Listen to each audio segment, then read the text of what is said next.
السلام عليكم ورحمة الله وبركاته. ازيكم عاملين ايه؟ يا رب دايما في افضل حال. عمرك شفتي واحدة ست كده معدية عندها 40 سنة بس شكلها وطاقتها واحساسها وروحها بيدوا ان هي 25؟ الناس هتقول عنها اكيد عاملة بوتوكس او فيلر، او يمكن وراها دكتور تجميل شاطر، ولا يمكن يكون ده نوع من انواع السحر واحنا مش واخدين بالنا. بس في الحقيقة ان الظاهر مش هو كل الحقيقة. الفيديو ده مش بس عن الجمال، ده عن انك ترجعي تعرفي نفسك من اول وجديد.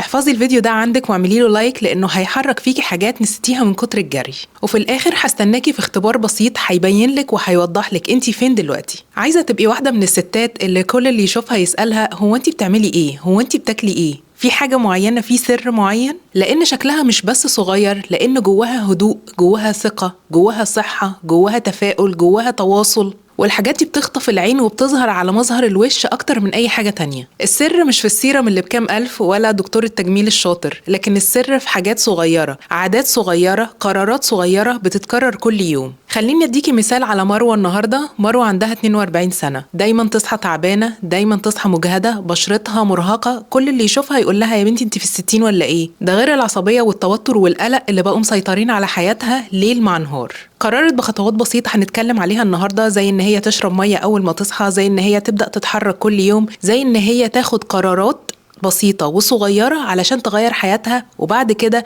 بدأت تحس بالنشاط والحيوية، وتصحى كل يوم من النوم بإيجابية وعندها هدف تقدر إن هي تحققه. وبعد 3 شهور كل اللي يشوفها يقول لها على فكرة انت صغيرتي. والأهم من كده إن نفسيتها بقت أهدى كتير من زمان، وكمان علاقتها بالناس اللي حواليها اتحسنت وبقت أفضل.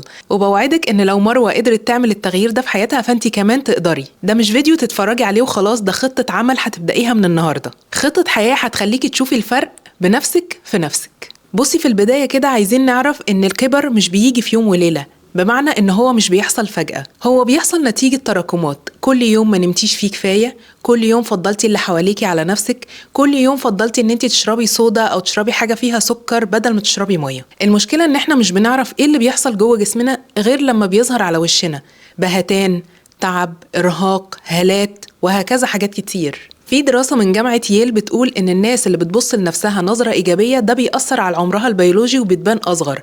عشان كده كل واحد بيبص لنفسه في المراية ويقول لنفسه كلام إيجابي ويحفز نفسه ويحب نفسه، معنى كده إن هو بيظهر وجسمه فعلا بيشتغل على إن هو بيكون أصغر في السن. ودلوقتي هقولك على 5 مبادئ أو 5 خطوات هيساعدوكي فعلا في رحلة التغيير. خلي بالك إن مفيش سحر، لكن في نظام، والنظام ده هو اللي بيخلق فعلا الفرق اللي هتقدري إنك تلاحظيه بنفسك. خطوة رقم 1 اسمها النوم بيساوي تجميل طبيعي. لازم تكوني عارفة ان جسمك بيصلح نفسه وانتي نايمة، تكوين الكولاجين، تظبيط الهرمونات، والمخ بيفضي التوتر اللي اتكون على مدار اليوم. الحقيقة ان انتي مش محتاجة سيرم، انتي محتاجة تنامي بدري. الخطوة رقم 2 اسمها المية تساوي أغلى كريم في العالم. بشرتك، شعرك، مخك اللي هو مرتبط بنفسيتك، كلهم محتاجين ترطيب علشان يقدروا ان هم يشتغلوا بجودة عالية جدا. ابدأي يومك بكوباية مية قبل كل حاجة، لان المية هتنور وشك فعلا. وانتي مش متخيلة خطوة بسيطة زي دي هتفرق معاكي ازاي لو كنت انتي ما بتشربيش مية وجربتي ان انتي تواظبي على الموضوع المية ده ضمن روتينك. كل ما هتشربي مية اكتر كل ما هتحسي بالفرق اكتر،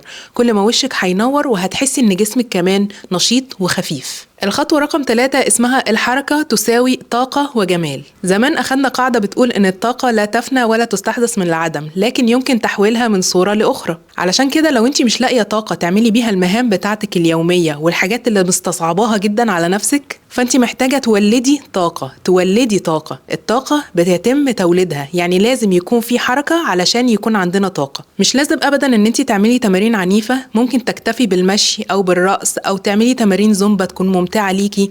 ممكن كمان تتنفسي تنفس عميق، دي نوع من أنواع التمارين. أو ببساطة إن انتي تفردي ظهرك في القعدة وده يكون روتين بالنسبة لك. الحركة بتطرد التوتر من الجسم، ده غير ان هي بتزود ضخ الدم لكل خلية في جسمك، وبالتالي كل خلية في جسمك هتبقى نشيطة وسعيدة. الناس بتدور على الجلو اب عن طريق الميك اب او عن طريق العمليات، لكن هو في الحقيقة جوه دورتك الدموية. الخطوة رقم 4 اسمها العلاقات يا تحييكي يا تستهلكك. الناس الشكايين البكايين لازم تعرفي ان هم قبل ما بيسحبوا وقتك فهم بيسحبوا طاقتك وبيسحبوا روحك وبيسحبوا معاهم جمالك. اتعلمي ان انت توقفيهم وتقولي لهم لا من غير ما تحسي بالذنب. وعلى الجهة التانية حاولي ان انت تزودي التواصل ما بينك وما بين الناس اللي بتحييكي فعلا واللي بتحيي روحك، اللي بتحسي معاهم ان انت مبسوطة، تحسي معاهم ان انت طاقتك اعلى. دول الناس اللي يستحقوا فعلا ان هم يكون ليهم وقت في حياتك. الخطوة الخامسة والأخيرة والمهمة جدا، الأكل بيساوي سلاحك السري ضد الزمن. جمالك الخارجي نابع من صحتك الداخلية، وصحتك الداخلية عبارة عن تجميل عن طريق الأكل،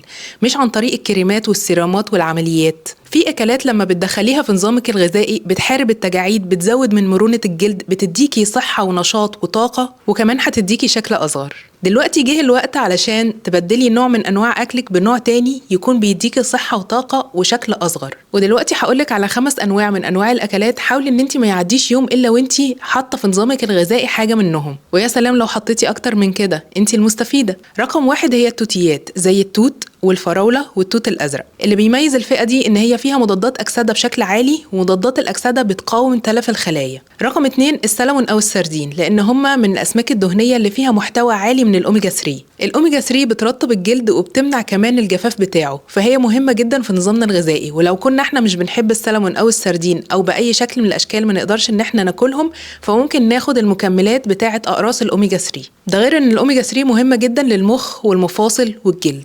رقم 3 هي المكسرات، وخصوصا اللوز وعين الجمل، لأن هما محتواهم عالي من فيتامين إي وكمان الزنك، والاتنين دول من أهم الحاجات اللي بيحافظوا على شباب البشرة. يكفي منهم كمية صغيرة جدا كل يوم، أو ممكن يوم ويوم كمان، مش لازم كمية كبيرة، لكن هما مهمين جدا. رقم 4 هي الخضروات الورقية، زي السبانخ، زي الجرجير، زي البقدونس. الحاجات دي من أكتر الحاجات اللي بتنظف الجسم من جوه، وبالتالي بيظهر على وشنا من بره على هيئة نضارة وعلى هيئة نور. رقم 5 هي الشوكولاتة الداكنة أو الدارك شوكليت، لأن هي برضو فيها محتوى عالي جدا من مضادات الأكسدة، وبتساعد على زيادة ضخ الدم للخلايا. ده غير إن هي كمان بتحسن المود جدا، بس يا ريت ناكل منها باعتدال، يعني مش كمية كبيرة، كمية بسيطة كل يوم هتبقى كافية جدا. والفكرة في النظام الغذائي ده مش إن انت تكوني بتتبعي دايت قاسي، لكن المهم إن انت تكوني بتدخلي في أكلك حاجة بذكاء.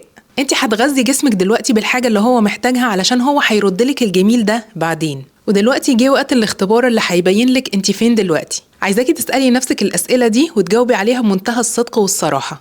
امتى آخر مرة نمتي فيها 8 ساعات في اليوم؟ بتشربي مية ولا يا ترى عايشة على قهوة وصودا؟ آخر مرة اتحركتي فيها عن وعي كانت امتى ولمدة قد ايه؟ في كام حد في حياتك بيستهلك طاقتك وبيشفطها؟ رقم 5 صوتك الداخلي بيشجعك ولا بيجلدك؟ خدي ورقة وقلم واكتبي الأسئلة دي قدامك، واكتبي كمان إجاباتها بمنتهى الصدق، علشان تقدري تكتشفي انت جسمك ونفسيتك محتاجين منك ايه. لأن الفرق ما بين واحدة ست عندها 40 سنة وشها مجهد وتعبان، وللأسف الأمراض بدأت إن هي تاكل جسمها من الداخل، وواحدة ست تانية عندها برضه 40 سنة لكن وشها مشرق وجميل، مش جينات ومش كريمات ومش عمليات، دي عادات. قرارات صغيرة كل يوم ممكن إن هي تغير مستقبلك وصحتك وجمالك في المستقبل. السن بيزيد أي نعم، لكن انت اللي بتقرري إذا كنتي تكبري على نور ولا تكبري على تعب. في النهاية أتمنى يكون الفيديو بتاع النهاردة ده عجبكم وفادكم. قولولي في الكومنتات إيه أكتر حاجة استفدتوها، وأشوفكم إن شاء الله في فيديو جديد. شكرا ليكم، سلام عليكم.